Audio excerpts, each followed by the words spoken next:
Good evening, everyone. Hi, I'm Sebastian Curry, the artist in residence here at the Institute. I'm delighted to have Tracey K. Smith here to give a reading. She won a Pulitzer for her poetry collection, Life on Mars, a few years ago, and has subsequently written a memoir, Ordinary Light, which has received great critical attention. She's won many awards and currently directs the creative writing program at Princeton. I remember she sort of first, I found, became on my radar when she won the Pulitzer, and I saw this book, Life on Mars, sounded interesting. I remember asking, but I didn't know her, and I started asking all my poet and writer friends, and there was such admiration for her across the board. And I remember particularly Susan Steinberg, who you might have, I had her read last year, and she's a very good friend, and she's also very critical. She just seems to not like anything. And no, literally, and I find it irritating even. And I asked her about Tracey, and she said, "Oh, Tracey. Well, I don't know her personally, but she's the only writer I've ever written fan mail to, and that's stuck with me." Let's welcome Tracey K. Smith.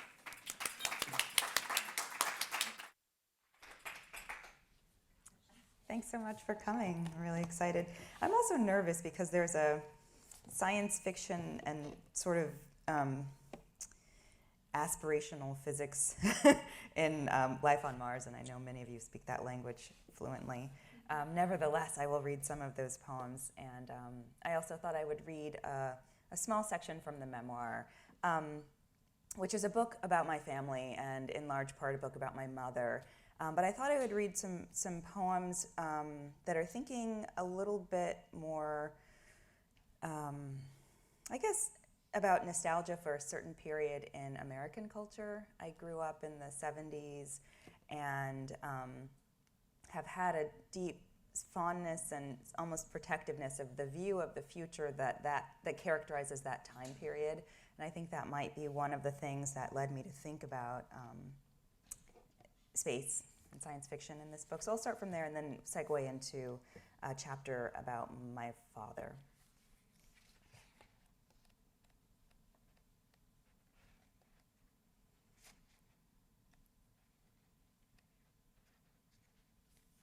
The Museum of Obsolescence. So much we once coveted, so much that would have saved us, but lived instead its own quick span, returning to uselessness with the mute acquiescence of shed skin.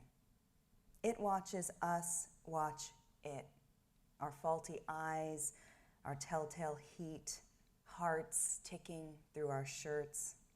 We're here to titter at the gym cracks, the naive tools, the replicas of replicas stacked like bricks.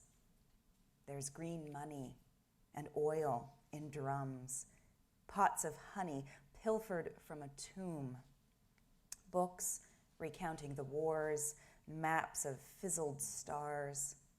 In the south wing, there's a small room where a living man sits on display. Ask, and he'll describe the old beliefs. If you laugh, he'll lower his head to his hands and sigh. When he dies, they'll replace him with a video, looping on ad infinitum. Special installations come and go. Love was up for a season, followed by illness, concepts difficult to grasp. The last thing you see after a mirror, someone's idea of a joke, is an image of the old planet taken from space. Outside, vendors hawk t-shirts, 3 for $8. I think one of the concerns that science fiction allowed me to explore had to do with some anxieties about being an American. I realized, that was an aim, and then it also struck me as hilarious and utterly typical that my default view of the universe was of an American space. I feel like that poem is kind of reflective of that. I'll read you one more. This one is called The Universe is a House Party. The universe is expanding. Look, postcards and panties, bottles with lipstick on the rim, orphan socks, and napkins dried into knots.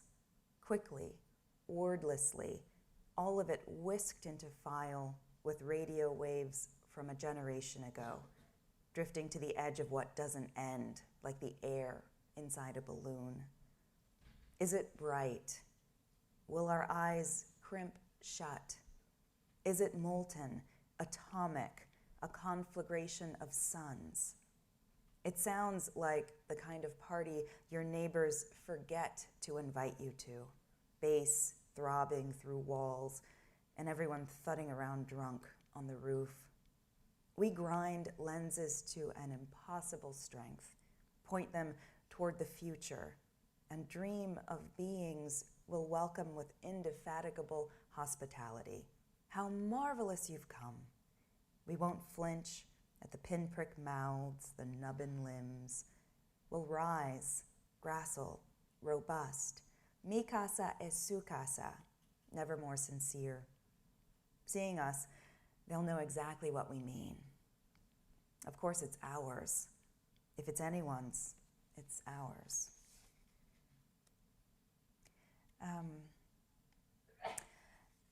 I'll tell you a little tiny bit about this book.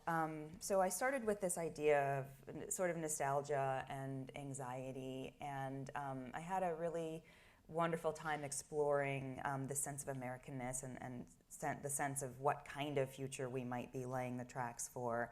And then my father became ill and passed away rather suddenly.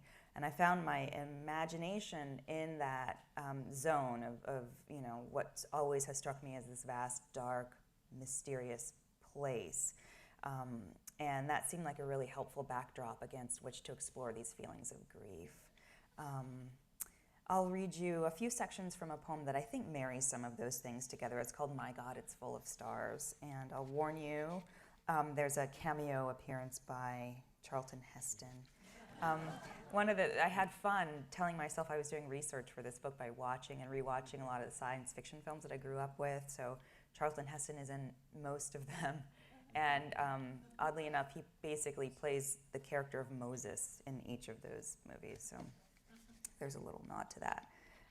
And of course, this poem also takes its title from the novel 2001, and it refers to the film in one of the sections, which I'll read. My God, it's full of stars. Perhaps the great error is believing we're alone, that the others have come and gone, a momentary blip, when all along space might be chock full of traffic, bursting at the seams with energy we neither feel nor see, flush against us, living, dying, deciding, setting solid feet down on planets everywhere, bowing to the great stars that command, pitching stones at whatever are their moons. They live wondering if they are the only ones, knowing only the wish to know, and the great black distance we, flicker in.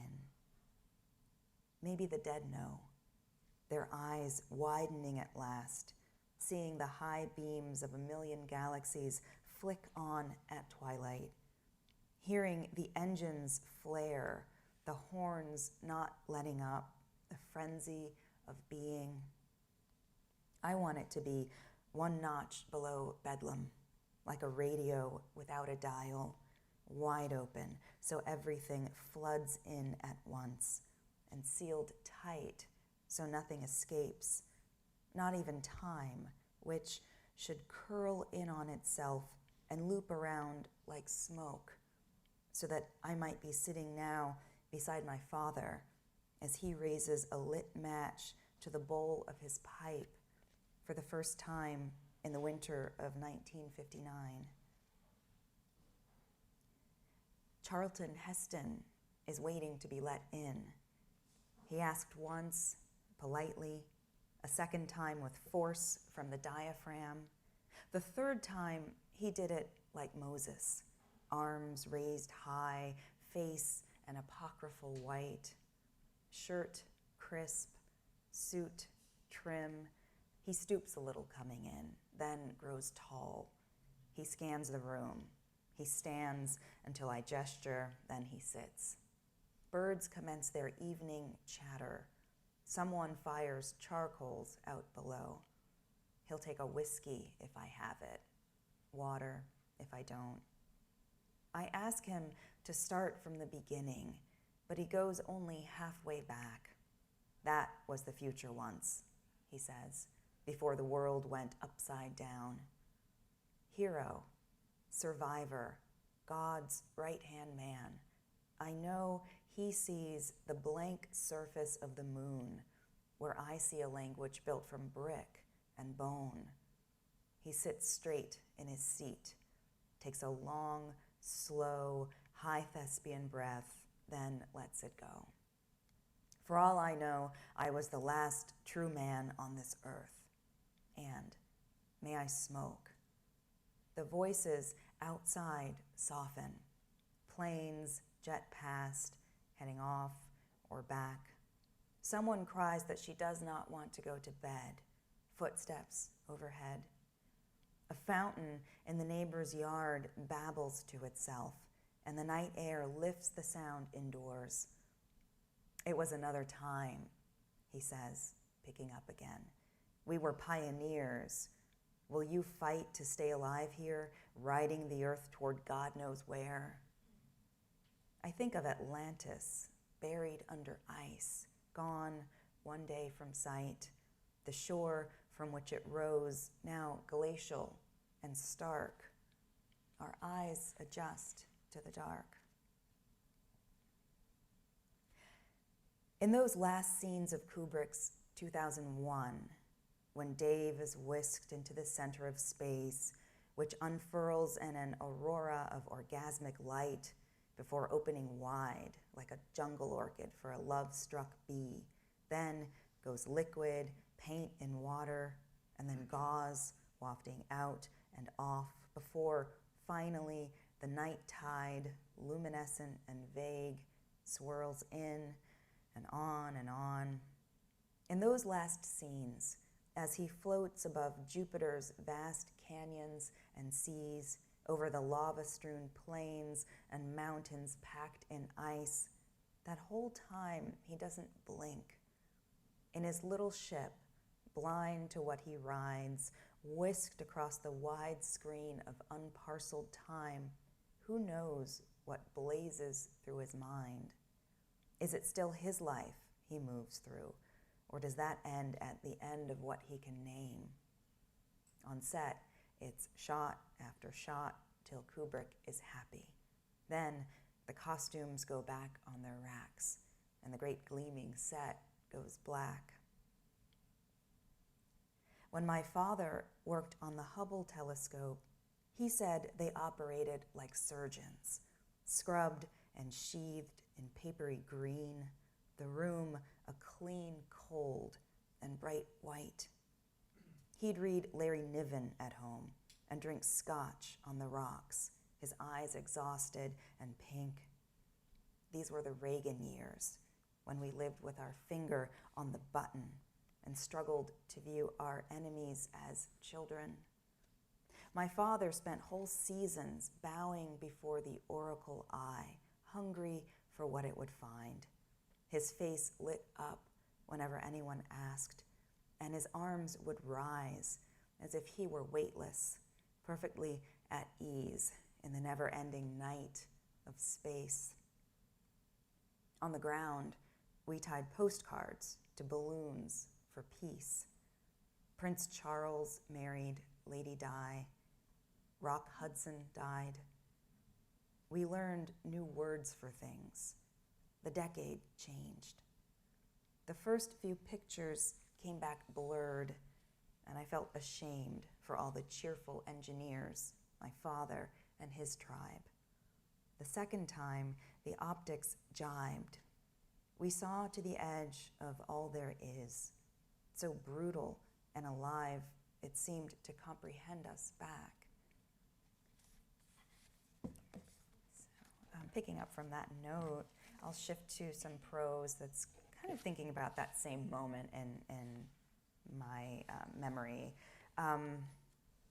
What else do I want to say? This is a book that is, I didn't realize these were things, I feel foolish saying this now, but I didn't realize that race and religion were topics that I really needed to delve into more than I had found a way to do in my poems. But in beginning to write about my family, about my mother who was very devout, and about my father who also was devout, but who also was an engineer and had this other tilt to his imagination, I realized there was so many silences that had characterized my young life, and writing into them felt really valuable. So I will read a shortened version of a chapter called A Necessary Right that takes place, I'm probably about 10 or 11 years old. One day during the summer, a box arrived containing what resembled a miniature flying saucer. My father removed it from its packaging and held it up for me to look at. "It's an incubator," he told me triumphantly. "We're going to see how eggs hatch into birds." When he said the word birds, the R made an open-throated, windy sound, as if it had taken flight, refusing to be tame. His movements were lively and crisp as he unfolded the instruction sheet and spread it on the table. "It'll be an experiment." At experiment, he rolled over the R like something solid, an object to be held up to the light and examined. "Of course, we won't keep them," he'd explained that afternoon, driving back from the farm supply and feed store where we'd purchased quail eggs. "Once they're old enough to survive on their own, we'll set them free." Indeed, in the encyclopedia entry he sent me to reference, the bob-white quail did resemble the dun-colored finches that nested in our trees and hopped along, scouring the lawn for worms, the ones that scattered like buckshot whenever any of us set foot in the yard. It was the kind of proposition I was used to. When my brother Michael had brought home ducklings one Easter, we'd kept them until they grew to be a full-sized, dirty white. We'd even set up a kiddie pool filled with fresh water for them to bathe and preen in, though they seemed to require more grooming than that. They stank. They soiled the patio. Every 5 or 6 days, Mom would give them a good shower with the garden hose. Eventually, our dog learned to help her round them up. By the following Easter, we'd surrendered them to the duck pond by the public library, where we'd hoped they'd take to life in the suburban wild. The next animal endeavor had been a warren of Dutch rabbits, the offspring of 2 brothers I'd been given for Christmas when I was 8. I wonder now if the store assured everyone that the rabbits they sold in pairs were brothers. My father built a hutch with a private sleeping den and a pen I could easily reach into. Every time a new litter was born, my father would sequester the mother and the baby bunnies. Otherwise, he told me matter-of-factly, the male might eat the young. Our attempts at animal rearing always eventually gave way to disillusionment. When the rabbits stopped feeling like pets, we passed them on to a family for whom they seemed to offer a more worthwhile promise. Still, my father was always game for one more experiment, one more run-in with the contradictions, science versus mystery, order versus chaos, that never ceased to captivate him.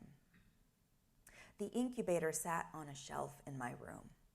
There was a clear Christmas tree bulb that fit into the device to provide the requisite heat. The instruction booklet said I was also to rotate the eggs 3 times a day, just like the mother quail would have done. Beyond that, my father assured me, nature would do the rest. It was summer vacation, a time of few distractions. There were books I was supposed to be reading before the start of 5th grade, but even that took only a small portion of each day to complete. I'm going to skip ahead a tiny bit. The summer ticked past. After the entire 3rd week with the incubator had come and gone with no baby chicks, I allowed myself to accept that something was wrong. On a Saturday, after my father had been home a whole night and had had the chance to wake up at his leisure and eat one of Mom's breakfasts that he liked, I delivered the news to him with a leaden guilt. He frowned, following me upstairs. There was no visible evidence that the chicks inside were dead, but as we gazed at the eggs, it seemed oddly clear that we were in the presence of nothing alive. The plastic chick incubator glared at us, flimsy as a toy. My father offered a few conciliatory words. His rural upbringing had taught him that such losses were not unusual.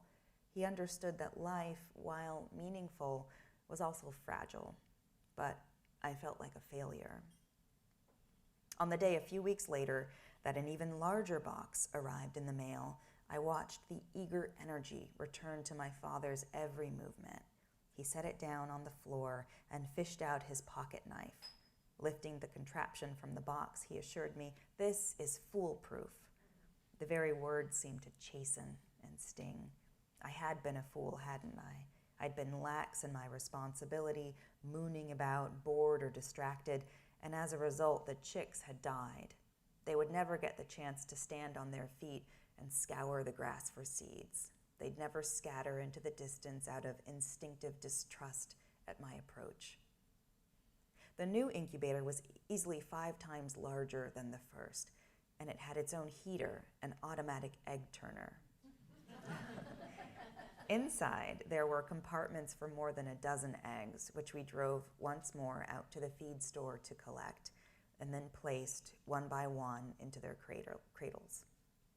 We parked it near the upstairs linen closet where it wouldn't see a lot of commotion.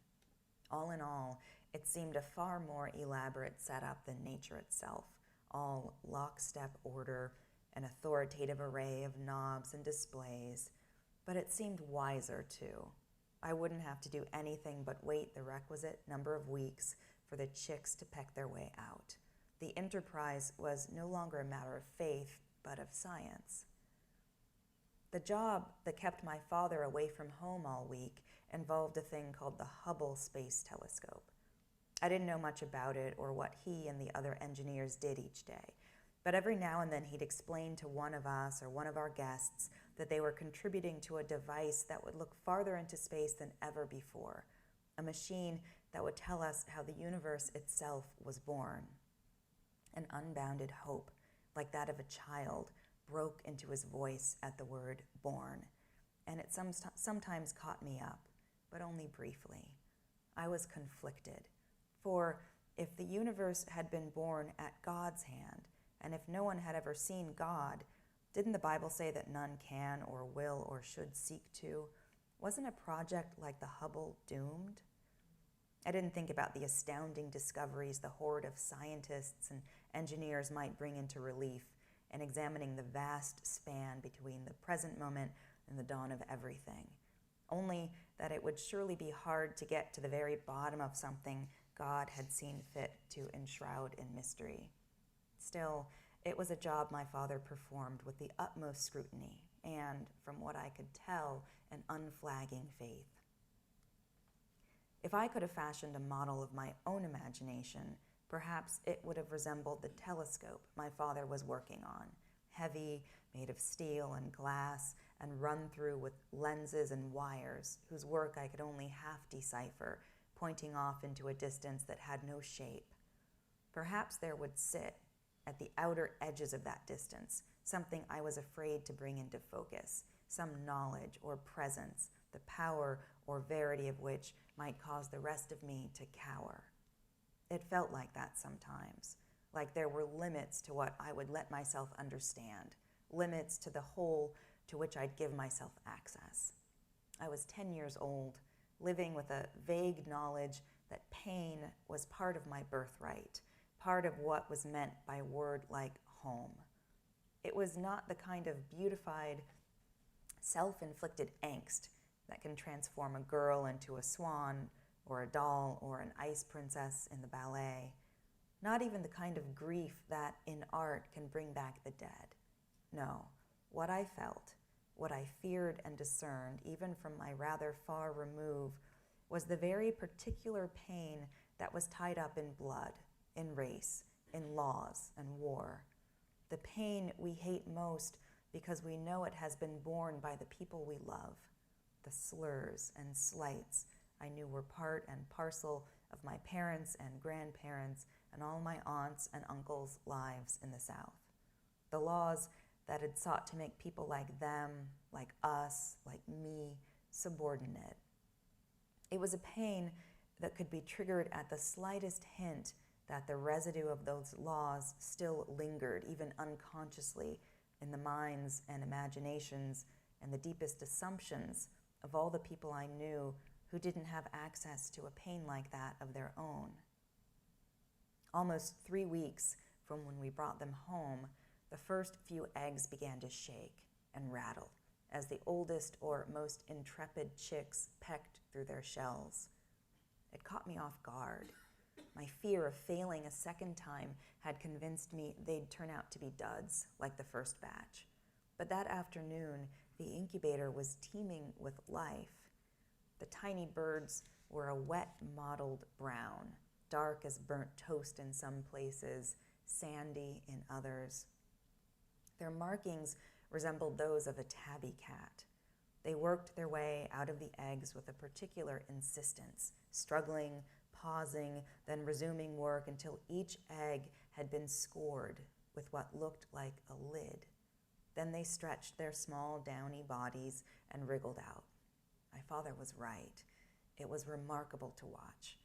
I remembered my excitement years before at the yellow chicks and the baby calf at Mr. Gustafson's ranch, but never before had I witnessed another thing being born. They were mine, in a way, but I knew they weren't, and I knew it was a little cruel that the birth of all these chicks should be attended solely by someone whose interest in them was at most fleeting, and who could offer them little in the way of love or warmth or even safety, if those are indeed things that a chick is born seeking. After all the other birds had hatched, I noticed there was one who had gotten most way out of the shell, but had fallen short of shaking the thing free. He struck me as stuck, exhausted, in need of help. I had succeeded at keeping all the others alive, or at staying out of the way of their surviving, and thought only that if this one last chick came through, I'd have a perfect record. If every last chick could hatch, perhaps the other eggs not hatching could be blamed on something other than me. I didn't think of that last step, the chick shaking off the shell and stepping finally out of it, as a necessary rite of passage. It was merely something to be gotten past, the final obstacle to my own relief at having hatched every last egg. My father would be pleased, and I'd feel redeemed. So I reached in to lift the cap of shell from the chick's head. I would not be an alien observer, but rather a mother, a protector. I'd carry the chick over the threshold and into life. The shell stuck at first, as if what was left of the yolk had already started to harden. I was able to detach it with just a slight tug, but when I did, the chick slumped. Immediately, I felt a nervous unease. I wanted to watch what the chick did next, but I couldn't bear to, so I did what I should have done in the first place, which was nothing. I stood up and walked down the stairs, hurried actually, wanting to get away from the feeling of what I'd done. I tried to busy myself beside my mother in the kitchen, but waves of guilt kept me from relaxing. I'd just committed a crime, and I couldn't help wondering if anyone had seen me or if there was telltale blood on my hands. That evening, I saw that the last chick had finally risen to its feet. The incubator was a flurry of activity, with the little birds hopping around and peeping at one another, but the bird I'd helped was hunched over, contorted, and the others ignored him. My father was home. When I showed him what had happened, he lifted the chick from the incubator and cupped him in his hands. There was something merciful, but inevitable, to the set of his shoulders as he carried the small thing away. Thank you. So if you have questions, is that? Yeah. If not, it's okay. Questions, anybody? I just love your words.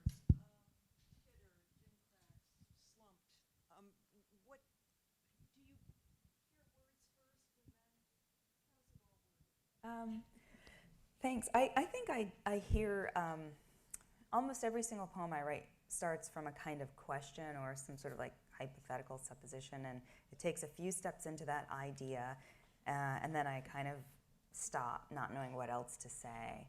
And then the sounds of words can be very helpful. Sometimes I'll reread what I've read and see if there's some sort of sonic presence that can give me a clue as to what the next thing I can say might be.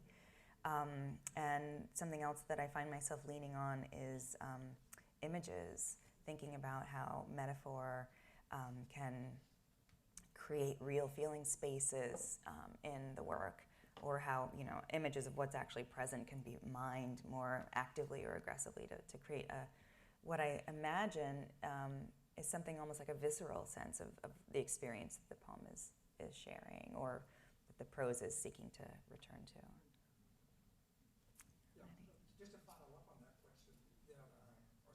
Just to follow up on the question, I also notice how your words are often one syllable, and it's very hard and crisp, and both in your poetry that you read and in your memoir. And I just find that interesting, that it's beautiful the way you do it. And so the reader or the listener looks through the words into the metaphor very easily. And so there's not a sort of fog of syllables and adjectives. There are very few adjectives in your writing, by the way, I think. And so it's just a comment, but you could tell me, is that something you do? I think so. I mean, I'm not really thinking about syllables so much as I love the idea that if language is working, if language can sort of submit to the ideas or the experience that it's seeking to impart to the reader, language can almost disappear. And so what you get is something that feels a little bit unmitigated, unfiltered. And I think that's part of what I value, at least right now, in language. And even in terms of some of the absences of adjectives, I feel like, maybe if there's a verb that pulls us almost to a wrong place, it can foster a really active sense of metaphor that we almost don't even realize is happening. So those are some things I am thinking about. I loved I had a lot of teachers who were students of the poet Stanley Kunitz, and something that he told them again and again was, especially if you're writing about something that is not ordinary, that approaches something like mystery, those large experiences that often bring us to poetry in the first place because they don't fit into our everyday approach to language and the world. If you're writing about those things, that's the time to make everything else around them as clear and sort of simple as possible, so that this other thing might rise to the surface, the presence of it might rise. And I think maybe I try and draw on that in different ways. So maybe you hear that. I thought it was such a moving idea that every decade produces a vision of the future that needs to be sort of protected and tended to. And I was just wondering if you could say a little bit more about what you sense as the vision of the future from the 70s. I mean, was it hopeful, or was it Star Trek or Battleship Galactica? Yeah. More about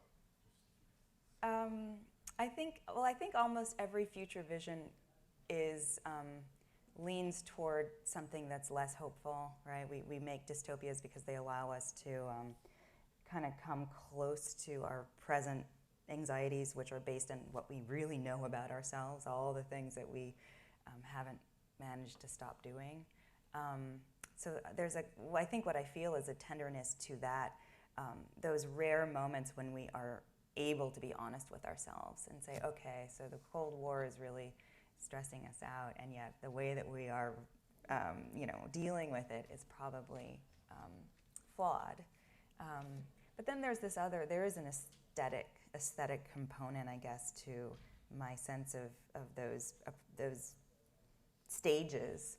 I remember, in some ways thinking, the future used to have so many hard edges. Everything was square. It was clean but very square. And then somehow this sense of curve, these lines that don't terminate, came in. And that kind of got me thinking, like, what does this say about us? You know, not necessarily in terms strictly of design, but in terms of what we let go of and tried to replace it with. Yes? Hi. How do you know when you're finished? It must be a little bit like making a painting.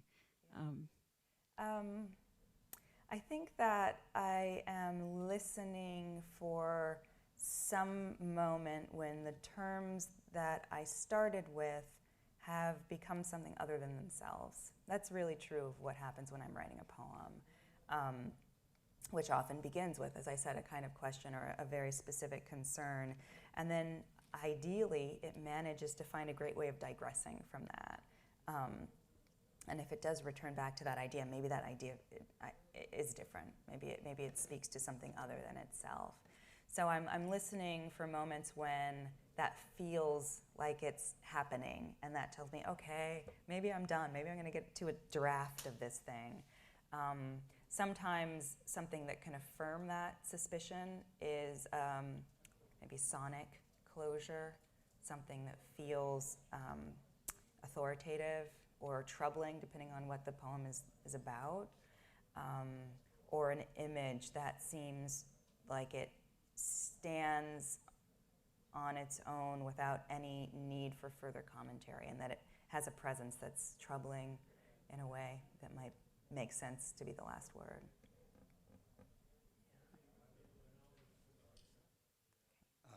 Forgive me. I gather that you and probably a million other people, but also especially I, am deeply enamored of the film 2001.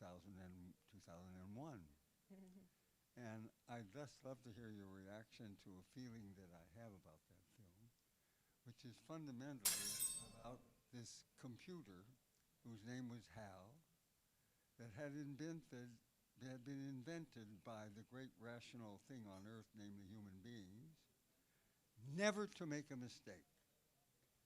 And at a certain point, the astronaut becomes wary of what this machine was doing and turned it off. And as it went off singing, Daisy, Daisy, give me your answer true.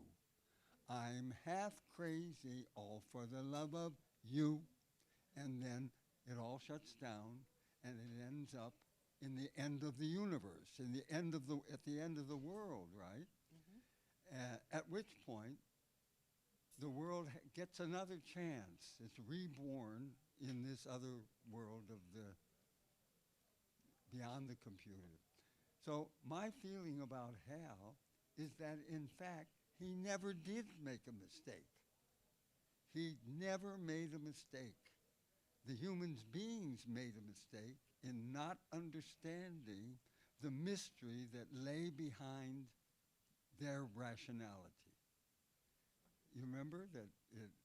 And I wonder, how does that sit with you, and how does it your reaction to it is obviously very strong also. Yeah, I'm okay with that reading of that moment in the film. I, as an artist, tend to believe that some of the most valuable moments in my work and in my students' work are kind of triggered by mistakes, moments where knowledge gives way to panic, and then a kind of resourcefulness, and then maybe just a submission to something that might be unknowable, but that we can approach. And I feel in some ways like that moment in the film that you're talking about articulates something like that. That had its warning, namely this slab that appears out of nowhere, and they worship it without recognizing that it was. Yeah, and it's shaped like an iPhone, Generation 4 iPhone, which has always made me feel very uncomfortable. Okay, well, thank you so much for listening and for your questions.